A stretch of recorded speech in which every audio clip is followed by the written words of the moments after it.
আসসালামু আলাইকুম। রায়কা আল হোসেন স্বাগত জানাচ্ছি এনটিভি সন্ধ্যার খবরে। ক্রাউন সিমেন্ট শিরোনাম দেখছিলেন, এবার চলুন পুরো খবরে।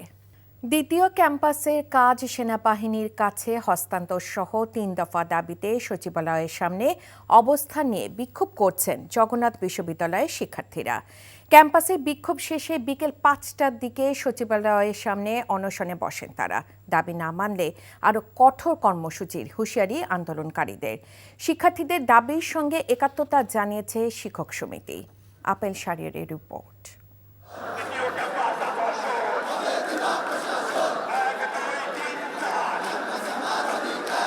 কয়েকদিন ধরেই আবাসন সংকট নিরসন সহ ৩ দফা দাবিতে আন্দোলন করছে জগন্নাথ বিশ্ববিদ্যালয়ের শিক্ষার্থীরা। এতে বন্ধ রয়েছে বিশ্ববিদ্যালয়ের সব একাডেমিক ও প্রশাসনিক কার্যক্রম। দাবি বাস্তবায়নে ইতিবাচক আশ্বাস না পাওয়ায় মিছিল নিয়ে সচিবালয়ের সামনে আসেন শিক্ষার্থীরা। সেখানেই অনশন কর্মসূচি শুরু করেন। পুরান ঢাকায় থাকতে গেলে কতটুকু সমস্যা, এটা আমরা যারা জগন্নাথের 18,000 শিক্ষার্থী আছি আমরা জানি। প্রত্যেক মাসে টাকার কথা বাদ দিলাম। যতদিন পর্যন্ত না জগন্নাথ বিশ্ববিদ্যালয়ের শিক্ষার্থীদের আবাসন সুবিধা নিশ্চিত হচ্ছে, ততদিন পর্যন্ত কমপক্ষে 70% শিক্ষার্থীকে আবাসিক ভাতা প্রদান করতে হবে। দাবি না মানলে রাজপথ না ছাড়ার হুঁশিয়ারি দেন আন্দোলনকারীরা। 2 মাস পূর্বেও আমরা এখানে ঘেরাও করেছিলাম। 2 মাস পূর্বেও বলা হয়েছিল যে আমাদের দাবিগুলো বাস্তবায়ন করা হবে, কিন্তু আমরা এখন আর কোনো ধরনের আশ্বাস চাচ্ছি না। আমরা চাচ্ছি তার বাস্তবায়ন। যতদিন পর্যন্ত আমাদের এই দাবি পূরণ না হবে ততদিন পর্যন্ত আমরা আমরণ অনশন করব এবং আমরা ক্লাস পরীক্ষা যেসব আমাদের অনেকগুলা ক্লাস পরীক্ষায় বর্জন করা হয়েছে। পিছনের গেট দিয়ে সচিবালয় কর্মকর্তারা পালিয়ে গেছে। যতক্ষণ পর্যন্ত তারা এখানে আসবে না, আমরা এখানে অবস্থান কর্মসূচি আমরা চলমান থাকবে। শিক্ষার্থীদের দাবির সঙ্গে একমত পোষণ করেছেন শিক্ষকরা। প্রশাসন থেকে সেই বক্তব্যটা আসুক, আসার পরে দেন আমরা সবাই সিদ্ধান্ত নিয়েই আমাদের বক্তব্য জানাবো। আমরা আমাদের শিক্ষার্থীদের সাথে আছি, যে পর্যায়ে আছে সেই পর্যায়েই আছে। এর আগে রোববার সকাল থেকেই ক্যাম্পাসে গণ অনশন কর্মসূচি শুরু করে শিক্ষার্থীরা। এরই মধ্যে অসুস্থ হয়ে বিভিন্ন হাসপাতালে ভর্তি রয়েছেন বেশ কয়েকজন শিক্ষার্থী। Apple Shahriar, NTV news, Dhaka.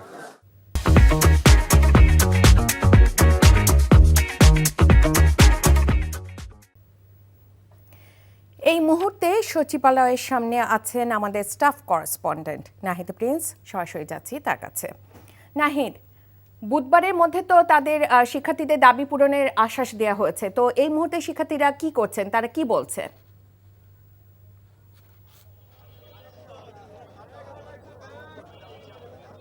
রাইকা, তারা ইতিমধ্যে সচিবালয় ত্যাগ করেছেন, তারা সরে গেছেন এখান থেকে।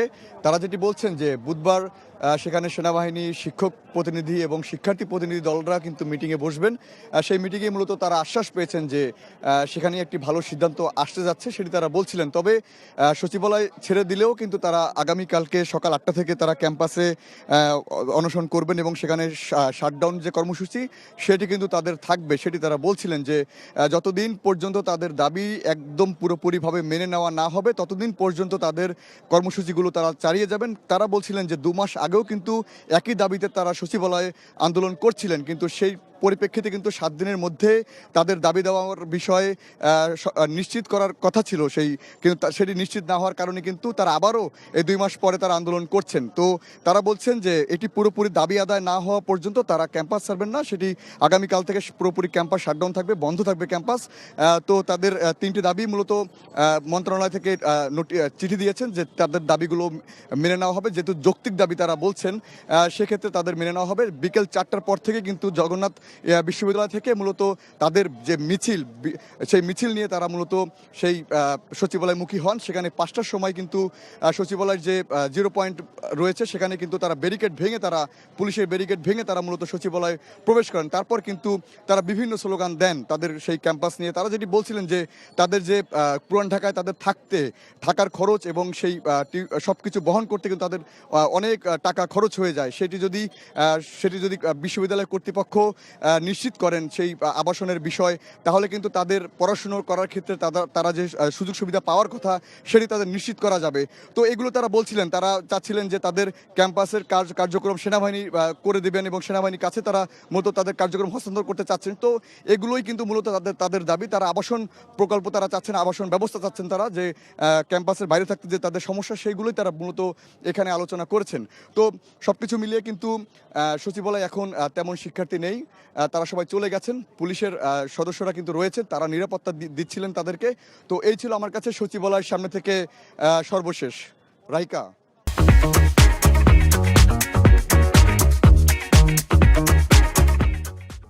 ৬ বছর পার হলেও আলোর মুখ দেখেনি জগন্নাথ বিশ্ববিদ্যালয়ের নতুন ক্যাম্পাস নির্মাণ প্রকল্প। বেশিরভাগ জমি বুঝে পেলেও অবকাঠামো নির্মাণে তেমন কোনো অগ্রগতি নেই। দফায় দফায় শুধু প্রকল্পের মেয়াদ বেড়েছে। নামে মাত্র যেটুকু কাজ হয়েছে সেখানে উঠেছে অনিয়মের নানান অভিযোগ।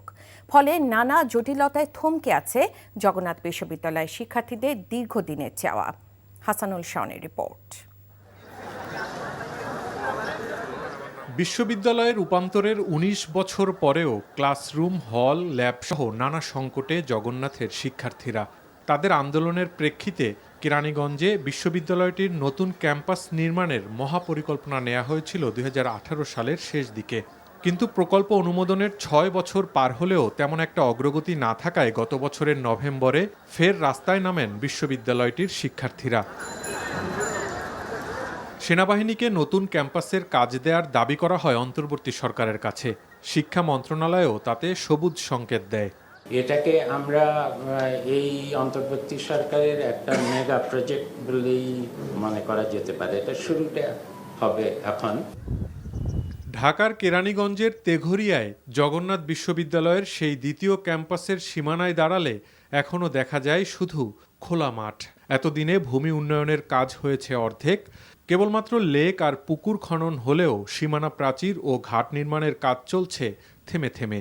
শুরু হয়েছে প্রকৌশল ভবন নির্মাণের কাজ, তবে এরই মধ্যে এসব কাজের ঠিকাদারের বিরুদ্ধে নানা ত্রুটি আর দুর্নীতির অভিযোগ উঠেছে। সবচেয়ে বড় যেই সমস্যাটা আমাদের ক্লাসরুম সংকট। দেখা যাচ্ছে যে একটা ক্লাসের জন্য ৪-৫টা ব্যাচ দাঁড়ায় থাকে ক্লাস করার জন্য। তো সব মিলে আমাদের যেটা দরকার এখন দ্বিতীয় ক্যাম্পাসের বিকল্প আমাদের কিছু নাই। অন্তর্বর্তী সরকারের কাছে দাবি থাকবে যে এই ক্যাম্পাস নিয়ে যে দুর্নীতি হয়েছে সেটা একটু তারা তদন্ত করে দেখবে। আর হলো যে এই কাজটা কিভাবে সেনাবাহিনীর কাছে হস্তান্তর করা যায় সেই ব্যাপারে তারা অবশ্য বলছে যে সুপারিশ করবে। তো এইটা যাতে বাস্তবায়ন আমরা দেখি। ২০১৮ সালে একনেকে অনুমোদনের পর ২০২০ সালে ২০০ একরের মধ্যে প্রায় ১৮৯ একর জমি বুঝে পায় জগন্নাথ বিশ্ববিদ্যালয়। এরপর এ পর্যন্ত মোট ৪ বার প্রকল্পের মেয়াদ বেড়েছে আর প্রকল্পের প্রাক্কলিত ব্যয় ঠেকেছে প্রায় ২,০০০ কোটি টাকায়। তবে এই প্রকল্পের কাজ এগিয়ে নিতে চায় বিশ্ববিদ্যালয় কর্তৃপক্ষ। সেক্ষেত্রে পূর্বের পরিকল্পনা ও কাজের ত্রুটিগুলো গুরুত্বের সাথে খতিয়ে দেখা হবে। আগে নিরূপণ করব যে এখানে কোনো ত্রুটি হয়েছে কিনা, যদি ত্রুটি হয়ে থাকে তাহলে সেই ত্রুটির সংশোধন কি, তারপর সেই সংশোধন করে আমরা ফার্দার প্রসিড করতে পারবো। আসলে আমরা একটু পিছন দিকেই চলে গেছি, যেখান থেকে আবার আগাতে হলে আমাদের আরও কিছু কাজ করে তারপর প্রসিড করতে হবে। তো এ কারণে একটু বাধা আছেই। আমরা অবশ্যই ইউজিসির সহযোগিতা নেব এবং সে প্রক্রিয়া শুরু হয়েছে। আমরা ওনাদেরকে একটা তদন্ত কমিটি করতে বলবো, আমাদের এইখানের অসঙ্গতিগুলোকে আইডেন্টিফাই করে আমাদেরকে সহযোগিতা করার জন্য একটা তদন্ত কমিটি করার জন্য। দ্বিতীয় ক্যাম্পাস নির্মাণের কাজ সেনাবাহিনীর হাতে হস্তান্তর সহ ৩ দফা দাবিতে রোববার থেকে আবারও আন্দোলনে নামলেন জগন্নাথ বিশ্ববিদ্যালয়ের শিক্ষার্থীরা। Hasanul Shaon, NTV news, Dhaka. ক্ষমতার অপব্যবহার ও অনিয়মের মাধ্যমে শেখ রেহানা, তার ছেলে রাদওয়ান মুজিব সিদ্দিক এবং মেয়ে আজমিনা সিদ্দিকের নামে ঢাকার পূর্বাচলে প্লট বরাদ্দের অভিযোগে ৩টি মামলা করেছে দুর্নীতি দমন কমিশন দুদক, যেখানে আসামি করা হয়েছে ক্ষমতাচ্যুত শেখ হাসিনা এবং রেহানার মেয়ে টিউলিপ সিদ্দিককেও।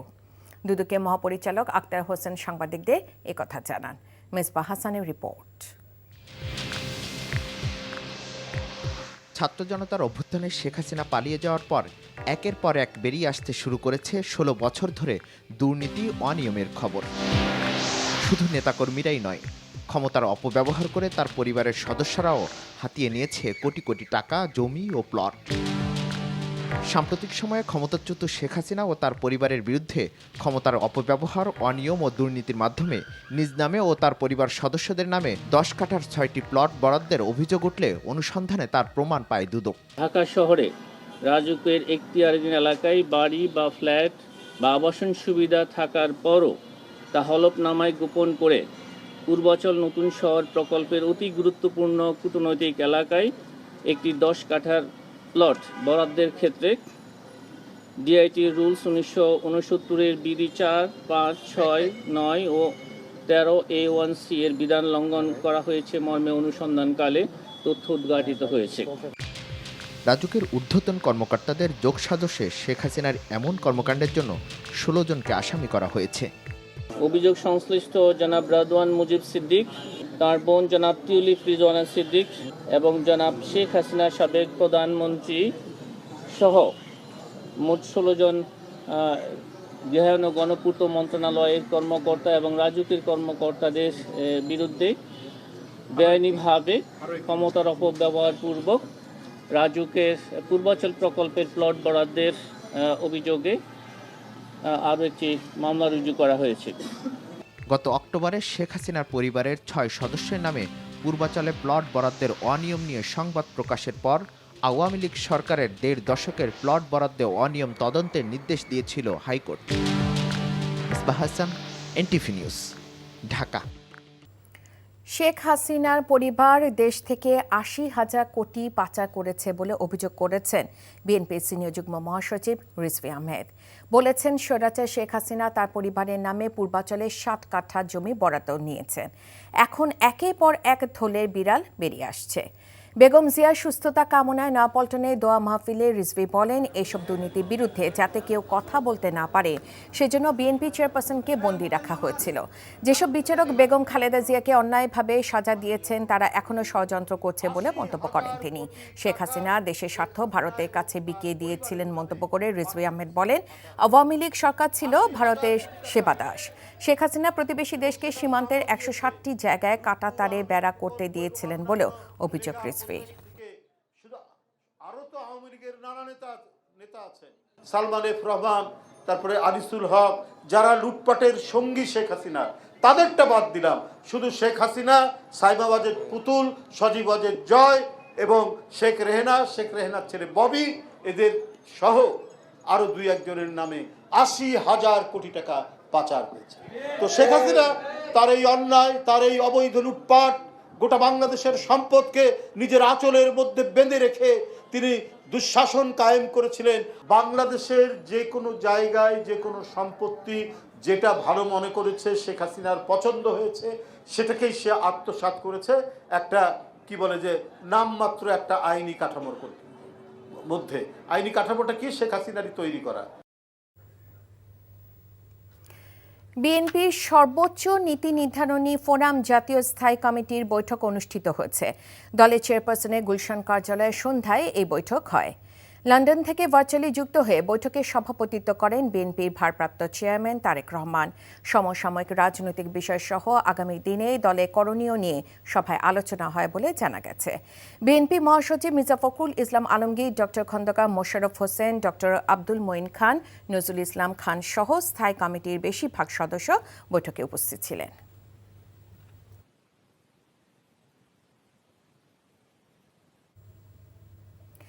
পহেলা ফেব্রুয়ারি জাকসু নির্বাচনে তফসিল ঘোষণার যে রোডম্যাপ বিশ্ববিদ্যালয় কর্তৃপক্ষ ঘোষণা করেছে সে মোতাবেক নির্বাচন করার ইতিবাচক মনোভাব পোষণ করেছেন অন্তর্বর্তীকালীন সরকারের প্রধান উপদেষ্টা অধ্যাপক মোহাম্মদ ইউনূস।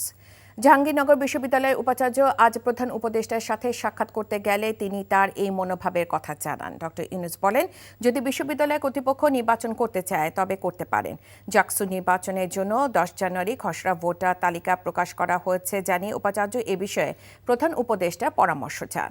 পরে প্রধান উপদেষ্টার সাথে ঢাকায় নিযুক্ত মালয়েশিয়ার হাই কমিশনার মোহাম্মদ সুহাদা ওথমান সৌজন্য সাক্ষাৎ করেন। এ সময় প্রধান উপদেষ্টা বাংলাদেশি শ্রমিকদের মাল্টিপল ভিসা দেওয়ার জন্য মালয়েশিয়ার প্রতি আহ্বান জানান। একই সাথে গত বছরের মে মাসে বাংলাদেশি 18,000 শ্রমিক যারা মালয়েশিয়া যাওয়ার সুযোগ হারিয়েছেন তাদের সে দেশে যাওয়ার অনুমতি দেওয়ারও অনুরোধ করেন ডক্টর ইউনূস। লন্ডনে চিকিৎসাধীন সাবেক প্রধানমন্ত্রী ও বিএনপি চেয়ারপারসন বেগম খালেদা জিয়ার আজও কিছু শারীরিক পরীক্ষা নিরীক্ষা চলছে। মেডিকেল বোর্ডের পরামর্শে এসব পরীক্ষা করা হচ্ছে বলে জানিয়েছেন ব্যক্তিগত চিকিৎসকরা। স্বাস্থ্য পরীক্ষার রিপোর্ট পর্যালোচনা করে খালেদা জিয়াকে আপাতত কতদিন হাসপাতালে থাকতে হবে তা ঠিক করবেন চিকিৎসকরা। 8ই জানুয়ারি হাসপাতালে ভর্তির পর ইতোমধ্যে বেগম জিয়ার বেশ কিছু পরীক্ষা নিরীক্ষা হয়েছে, তার উপর ভিত্তি করে চিকিৎসা চলছে। লন্ডন ক্লিনিকে লিভার বিশেষজ্ঞ অধ্যাপক প্যাট্রিক কেনেডির অধীনে চিকিৎসাধীন রয়েছেন সাবেক এই প্রধানমন্ত্রী। লন্ডনে খালেদা জিয়া চিকিৎসার সার্বিক তদারকি করছেন তার ছেলে ও বিএনপির ভারপ্রাপ্ত চেয়ারম্যান তারেক রহমান।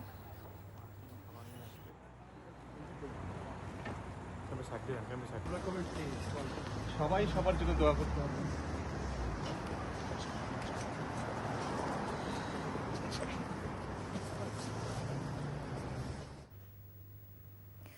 ভারত বাংলাদেশ সীমান্তে উত্তেজনার প্রেক্ষিতে ঢাকায় নিযুক্ত ভারতীয় হাইকমিশনারকে পররাষ্ট্র মন্ত্রণালয়ে তলবে পরদিনই দিল্লিতে নিযুক্ত বাংলাদেশি ডেপুটি হাইকমিশনারকে তলব করল ভারতীয় পররাষ্ট্র মন্ত্রণালয়।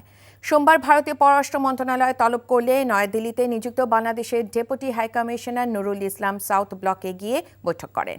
দুই দেশে 4156 কিলোমিটার সীমান্তে 5টি স্থানে ভারত কাঁটা তারে বেড়া নির্মাণ করতে গেলে দুই দেশের সীমান্ত রক্ষী বাহিনীর মধ্যে উত্তেজনা দেখা দেয়। এরই প্রেক্ষিতে রোববার ঢাকায় নিযুক্ত ভারতীয় হাইকমিশনার প্রণয় ভার্মাকে তলব করে বাংলাদেশের পররাষ্ট্র সচিব। এরপর তিনি সাউথ ব্লকও একই ধরনের কূটনৈতিক পদক্ষেপ নেয়। করোনার পর বিশ্বের বহু দেশে নতুন আতঙ্ক হিসেবে দেখা দিয়েছে হিউম্যান মেটানিউমোভাইরাস বা HMPV। সম্প্রতি বাংলাদেশেও এক ব্যক্তির শরীরে HMPV শনাক্ত হয়েছে। তবে বিশেষজ্ঞরা বলছেন সতর্ক থাকলে ভাইরাসটি প্রতিরোধ সম্ভব। আর প্রধান উপদেষ্টার স্বাস্থ্য বিষয়ক বিশেষ সহকারী ডাক্তার সাইদুর রহমান আতঙ্কিত না হওয়ার আহ্বান জানিয়েছেন। বিস্তারিত সাদরিনা খন্দকারের রিপোর্টে। সম্প্রতি চীনের উত্তরাঞ্চল থেকে হিউম্যান মেটানিউমোভাইরাস সংক্ষেপে HMPV সংক্রমণ ছড়িয়েছে। এটি কোভিড-19-এর মতোই একটি RNA ভাইরাস। এই ভাইরাসও শ্বাসযন্ত্রে আক্রমণ করে। তবে বিশেষজ্ঞরা বলছেন HMPV-তে মৃত্যু ঝুঁকি নেই বললেই চলে। ভাইরাসটির বিস্তার ঠেকাতে মাস্ক ব্যবহার, হাত ধোয়া সহ সতর্ক থাকতে হবে।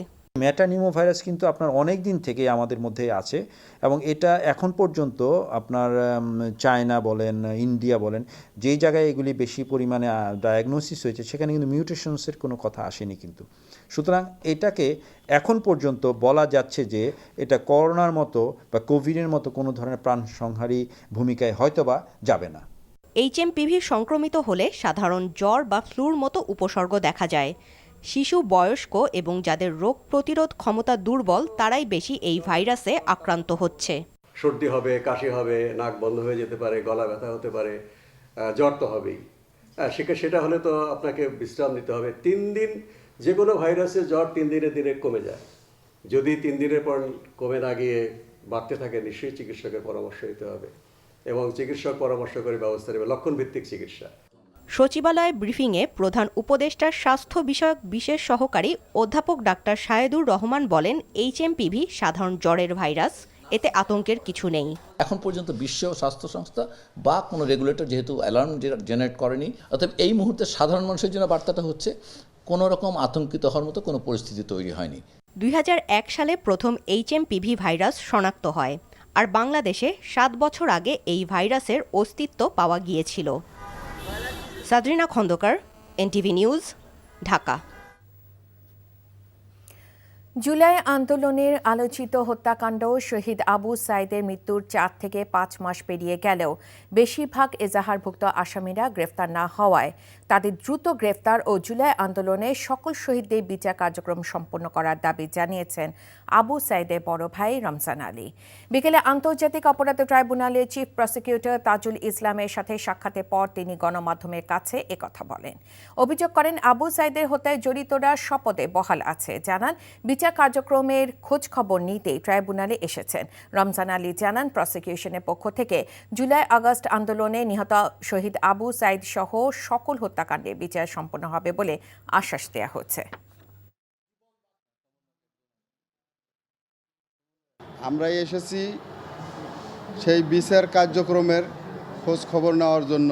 আবু সাইদ হত্যা মামলার মাত্র 2-3 জন আসামি ধরা হয়েছে, বিচারের মামলার কোনো অগ্রগতি নাই। সেই বিচারের মামলার অগ্রগতি সম্পর্কে আমরা জানার জন্য এখানে এসেছি। স্যারে আশ্বস্ত করেছে শুধু আবু সাইদের বিচার না, বাংলাদেশে যত শহীদ হয়েছে সকলেরই বিচার হবে ইনশাআল্লাহ। স্বরাষ্ট্র সচিবের পক্ষ থেকে আশ্বাস পাবার পরও কোনো ব্যবস্থা না নেওয়ায় তৃতীয় দিনের মতো সচিবালয়ের সামনে অবস্থান কর্মসূচি পালন করেছেন পুলিশের 40তম ব্যাচের 321 জন ট্রেনিং সাব ইন্সপেক্টর। সকালে তারা সচিবালয়ের মূল ফটকের সামনে অবস্থান নেন। 6 জানুয়ারি চাকুরিতে পুনর্বহালের আশ্বাস দেবার পরও কোনো ব্যবস্থা নেওয়া হয়নি বলে জানান বাদ পড়া ক্যাডেট এসআইরা। শৃঙ্খলা ভঙ্গের যে অভিযোগ তাদের বিরুদ্ধে তোলা হয়েছে তা সঠিক নয় দাবি তাদের। বহিষ্কারাদেশের পর থেকেই ষষ্ঠ উপদেষ্টা, ষষ্ঠ সচিব, পুলিশের মহাপরিদর্শক সহ সংশ্লিষ্ট সবার কাছে ব্যাখ্যা সহ স্মারকলিপি দেওয়া হয়েছে বলেও জানান অব্যাহতি পাওয়া ক্যাডেট সাব ইন্সপেক্টররা। বহিষ্কারাদেশ প্রত্যাহার করে অবিলম্বে নিয়োগের দাবি জানান তারা।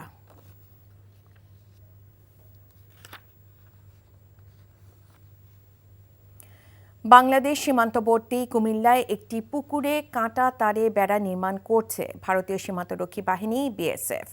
পুকুরটি ভারতের ত্রিপুরা রাজ্যে সিপাহী জেলার সোনামুড়া থানার সূর্যনগর এবং কুমিল্লার সদর উপজেলার জগন্নাথপুর ইউনিয়নের শাহপুর গ্রামের মধ্যবর্তী এলাকায় অবস্থিত। দুদেশের মানুষ তাদের দৈনন্দিন কাজে পুকুরটি ব্যবহার করেন। বেড়া দেওয়ার ফলে পুকুরটি আর ব্যবহার উপযোগী থাকবে কিনা তা নিয়ে সংশয় প্রকাশ করেছেন স্থানীয় বাসিন্দারা। তবে বিজিবির পক্ষ থেকে জানানো হয়েছে বিএসএফ তাদের অংশে বেড়া নির্মাণের কাজ করছে। নকশার বাইরে 1 ইঞ্চি পরিমাণ জায়গায় বেশি বেড়া নির্মাণ করলে তাদের বাধা দেয়া হবে। বেড়া নির্মাণকে কেন্দ্র করে একপাশে বিএসএফ এর উপস্থিতিতে দেয়াল নির্মাণ করছে ভারতীয় শ্রমিকরা, অন্যদিকে সতর্ক অবস্থানে বিজিবি।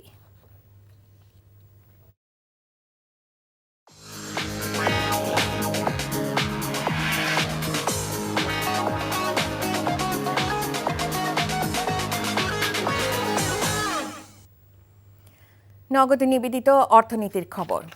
বাংলাদেশের সঙ্গে দ্বিপাক্ষিক বাণিজ্য সম্পর্কে উন্নয়ন সহ এদেশে ব্যবসা বাড়াতে চান পাকিস্তানের ব্যবসায়ীরা। এজন্য সরাসরি ফ্লাইট চালু সহ বিদ্যমান অন্যান্য সমস্যা নিরসনে বাংলাদেশ সরকারের প্রতি আহ্বান জানিয়েছেন দেশটির শীর্ষ ব্যবসায়ীরা।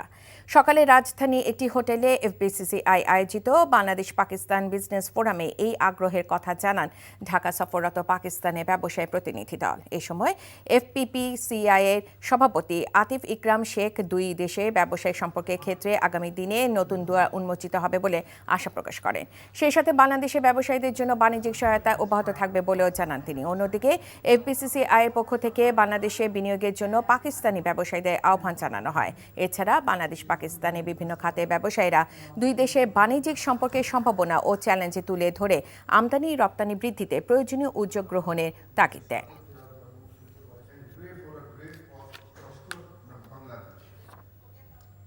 চ্যাম্পিয়ন্স ট্রফিতে দল না পেলেও সময়টা ভালোই কাটল লিটন দাসের। বাদ পড়ার দিনে সেঞ্চুরি, পরের দিনে ডাক পেলেন পাকিস্তান সুপার লিগেও। লিটন ছাড়াও দল পেয়েছেন স্পিনার রিশাদ হোসেন ও পেসার নাহিদ রানা। ড্রাফটে 39 জন বাংলাদেশি ক্রিকেটারের মধ্যে সবার আগে ডাক পেয়েছেন নাহিদ রানা। গোল্ড ক্যাটাগরি থেকে এই পেসারকে দলে ভিড়িয়েছে পেশোয়ার জলমি। নাহিদের পর নাম উঠেছে লিটন দাসে। সিলভার ক্যাটাগরিতে তাকে দলে টেনেছে করাচি কিংস। একই ক্যাটাগরিতে দল পেয়েছেন বাংলাদেশের লেগ স্পিনার রিশাদ হোসেনও। তাকে নিয়েছে পিএসএলে দুবারের চ্যাম্পিয়ন লাহোর কালান্দার্স। তবে ডাক পাননি প্লাটিনাম ক্যাটাগরিতে থাকা সাকিব আল হাসান ও মোস্তাফিজুর রহমান। অবশ্য সাপ্লিমেন্টারি ক্যাটাগরিতে দল পাওয়ার সুযোগ আছে তাদের।